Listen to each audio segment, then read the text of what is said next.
गडकिल्ले संवर्धन प्रतिष्ठान महाराष्ट्र राज्य यांच्या वतीनं राज्यातील किल्ल्यांचं संवर्धन केलं जातं।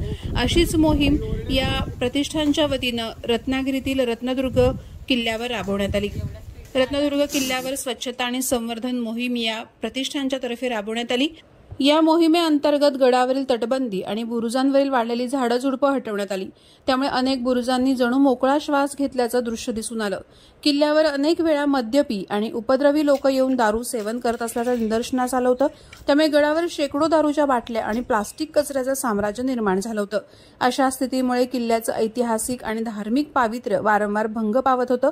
ही गंभीर बाब लक्षात घेता प्रतिष्ठानतर्फे व्यापक पातळीवर स्वच्छतेचं काम हाती घेण्यात आलं।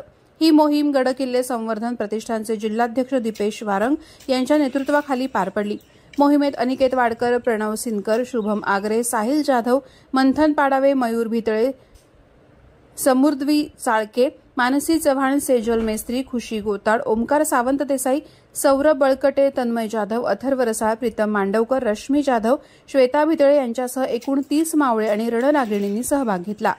गडकिल्ले संवर्धन प्रतिष्ठान महाराष्ट्रातील विविध गडकोटांचं संवर्धन, संरक्षण आणि स्वच्छतेच्या कामात नेहमीच अग्रेसर राहिले। अशा उपक्रमांद्वारे केवळ गडांचा इतिहासच जिवंत राहत नाही, तर पर्यावरण रक्षणाचं भान देखील समाजात निर्माण होतं।